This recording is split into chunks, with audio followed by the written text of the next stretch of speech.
Hello दोस्तों। इस video में हम M D U B A 6 sem regular के कुछ ज्योग्राफी क्वेश्चन करेंगे। अब तक हमने ज्योग्राफी पर 2 वीडियो ऑलरेडी अपलोड कर दिए हैं। अगर आपने वो नहीं देखी तो आप हमारे चैनल पर जाकर देख सकते हैं। ये हमारा थर्ड पार्ट रहेगा। चलिए शुरू करते हैं। जैसे सुदूर संवेदन रिमोट सेंसिंग क्या है? दूर से बिना संपर्क में आए किसी वस्तु के बारे में जानकारी इकट्ठा करना।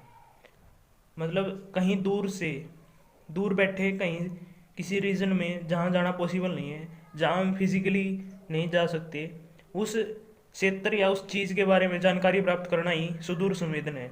रिमोट क्या क्या मतलब होता है? दूर, सेंस, उसका समझना, सेंस करना किसी चीज़ को। Gathering of information from great distances, जानकारी इकट्ठा करना बहुत दूर से। इसमें क्या आता है? जैसे एरियल फोटोग्राफी पढ़ी हमने, ड्रोन से कैप्चर करते हैं, सैटेलाइट रिवॉल्व करती हैं। ये कुछ मेन रिमोट सेंसिंग के। सुदूर संवेदन किस पर आधारित है? ये काफ़ी इंपॉर्टेंट क्वेश्चन है ये। सुदूर संवेदन किस पर आधारित है? विद्युत चुंबकीय तरंग, इलेक्ट्रोमैग्नेटिक वेव्स। विद्युत चुंबकीय तरंग, इलेक्ट्रोमैग्नेटिक वेव्स। विद्युत चुंबकीय तरंग क्या है? एक प्रकार की एनर्जी है, ऊर्जा है, जिसमें जो पार्टिकल है, अगर कैसे जनरेट होती है, बेसिकली कोई भी पार्टिकल है, अगर वो चार्ज है तो उसके अराउंड इलेक्ट्रिक फील्ड होगा। और अगर वो मूविंग में है, अगर कोई चार्ज मूविंग में है तो उसके अराउंड मैग्नेटिक फील्ड भी होगा। जो पोजीशन ऑफ पार्टिकल है और इलेक्ट्रिक फील्ड है और मैग्नेटिक फील्ड, ये तीनों आपस में परपेंडिकुलर होते हैं, म्यूचुअली परपेंडिकुलर। मतलब 90 डिग्री कोण पर होते हैं। ये आपको ज़्यादा समझ में नहीं आएगा, ये साइंस वाले स्टूडेंट को क्लियर हो रहा होगा। वैसे विद्युत चुंबकीय तरंग क्या है? एक प्रकार की ऊर्जा है। और इस संसार में हर चीज़, ब्रह्मांड में, यूनिवर्स में हर चीज़ एनर्जी ही है। आपने एनर्जी के बारे में लॉ भी पढ़ा होगा, एनर्जी के neither be created nor be destroyed. सब कुछ ऊर्जा है। अब दूर दूर संवेदक किस ऊर्जा को प्राप्त करते हैं? विद्युत चुंबकीय ऊर्जा को। जो कैसे होती है? परावर्तित, अवशोषित, विकिरण, रिफ्लेक्शन, एब्जॉर्ब, एमिटिंग। अब हर चीज़, कोई ना कोई, अगर कोई भी बॉडी एग्जिस्ट कर गया नेचर में, यूनिवर्स में, तो वो चीज़ एनर्जी को ऊर्जा के माध्यम से ही चल रही है। चाहे तो एमिट कर रही है, ऊर्जा छोड़ती है। अब अब जो हमारे दूर संवेदक यंत्र हैं वो लाइट को छोड़ते हैं, और जो जिस ऑब्जेक्ट का हम पता लगाना चाह रहे हैं उसके उसके पर लाइट जाती है। लाइट नहीं, मतलब ऊर्जा जाती है। लाइट तो ऊर्जा का एक छोटे से रीजन में होती है। अब उस ऑब्जेक्ट से कुछ एनर्जी रिफ्लेक्ट होती है, कुछ वो एब्जॉर्ब कर लेता है, और कुछ ऐसे भी एलिमेंट या पार्टिकल होते हैं जो अपने आप ऊर्जा को रिलीज करते रहते हैं स्टेबल होने के लिए। जैसे यूरेनियम, थोरियम, ये कुछ अनस्टेबल एलिमेंट होते हैं। ज़्यादा साइंस की तरफ नहीं जाते, हम ज्योग्राफी में रहते हैं। दूर संवेदक किस ऊर्जा प्राप्त करते हैं? विद्युत चुंबकीय ऊर्जा, जो कि परावर्तित हो सकती है, अवशोषित हो सकती है, विकिरण हो सकती है, या फिर प्रकीर्णन भी कहते हैं, स्कैटरिंग। अब ये हमारे कुछ यंत्र हैं। रेडियोमीटर जैसे किस काम आता है? विद्युत चुंबकीय ऊर्जा के कुछ भाग को मापता है, जैसे रेडियो वेव्स हो गया, या फिर माइक्रोवेव्स। रडार जिसमें काम करता है। रडार देख, सुना होगा आपने रडार के बारे में। जैसे दुश्मन देश ने कोई मिसाइल दागी, उसे रडार पर डिटेक्ट कर लिया। रेडियोमीटर से रेडियो वेव्स, रेडियो रेडियो याद रखो। ऑडियोमीटर जो स्पीड ऑफ साउंड, मतलब ध्वनि की तीव्रता को मापता है, किस स्पीड से साउंड गई है। सॉलिड में सबसे ज़्यादा होती है, उसके बाद लिक्विड में, उसके बाद गैस में। और ऑडियो ऑडियो से याद रखो साउंड, ऑडियो साउंड। अब मैग्नेटोमीटर चुंबकीय क्षेत्र में होने वाले परिवर्तन को, मैग्नेटिक फील्ड जो होता है, कोई भी चार्ज बॉडी मूविंग है तो उसके अराउंड मैग्नेटिक फील्ड होगा, जरूरी है ये बात। Magnetometer magnetic field. ग्रेविमीटर ग्रेविटी में, जो गुरुत्वाकर्षण में होने वाले परिवर्तन को मापता है। अब विद्युत चुंबकीय स्पेक्ट्रम तथा ऊर्जा। अब जो है वेव का स्ट्रक्चर देख लेते हैं, जो तरंग है उसकी संरचना देख लेते हैं कैसे होती है। कोई पार्टिकल ऐसे ऐसे मूव कर रहा है, तो ये ऊपर वाला भाग जो है इसको क्रस्ट या फिर सरंग, और जो नीचे वाला है उसको ट्रफ या फिर गर्त।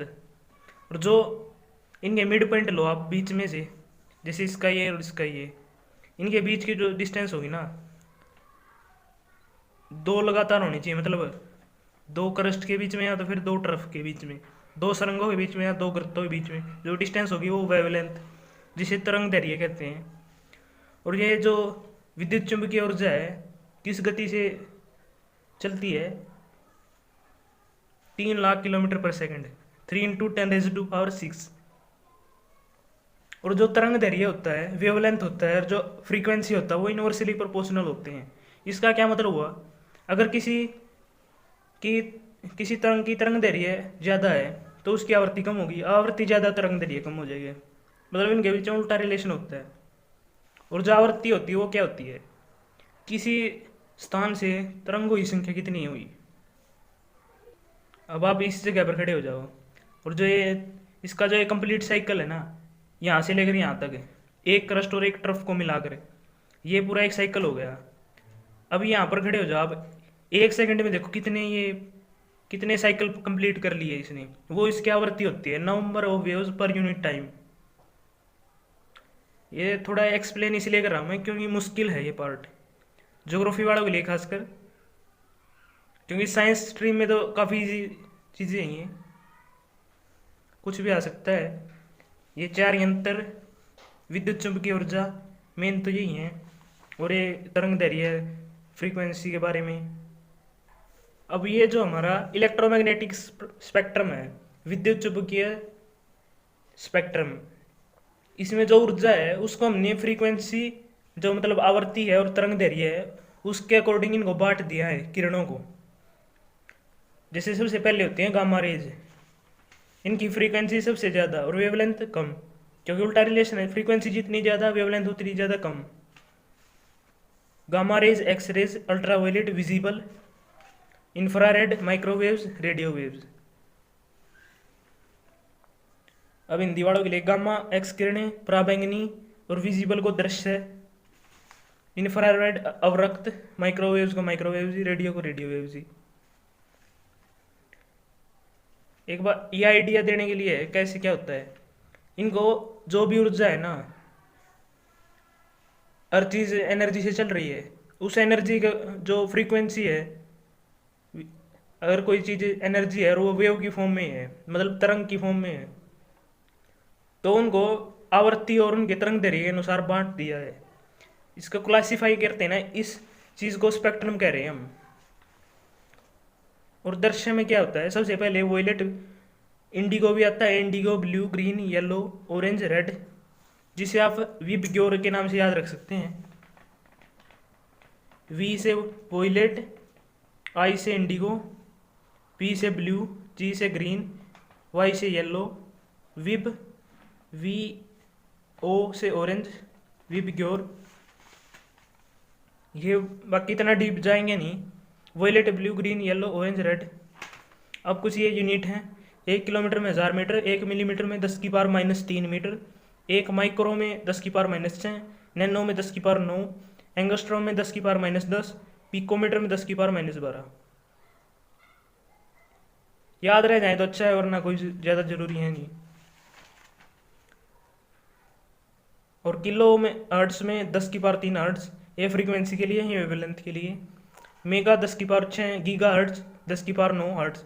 हर्ट जो है साउंड की यूनिट होती है, साउंड की है सॉरी, जो फ्रीक्वेंसी है मतलब आवृत्ति है, जो कि टाइम पीरियड का अपोजिट होती है।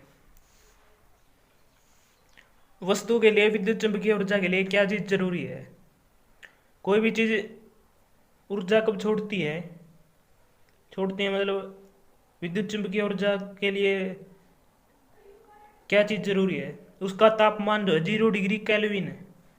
केल्विन कह रहा हूँ मैं, सेल्सियस में -273 डिग्री सेल्सियस तापमान है। ये तापमान तो होना चाहिए कम से कम।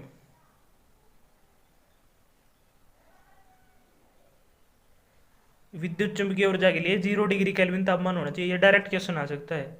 अब जो each object behaves differently to electromagnetic waves, हर चीज़ जो है अलग अलग तरीके से व्यवहार दिखाएगी। जो विद्युत चुंबकीय तरंग है उनके प्रति इनका व्यवहार अलग अलग होता है। कोई तो रिफ्लेक्ट कर देती है, कोई अवशोषित कर लेती है, कोई एमिट कर देती है, मतलब अपने अपने आप से रिलीज करती रहती है। जो अनस्टेबल होते हैं, स्कैटरिंग, स्कैटरिंग की वजह से ही हमारा जो आकाश और नीला होता है।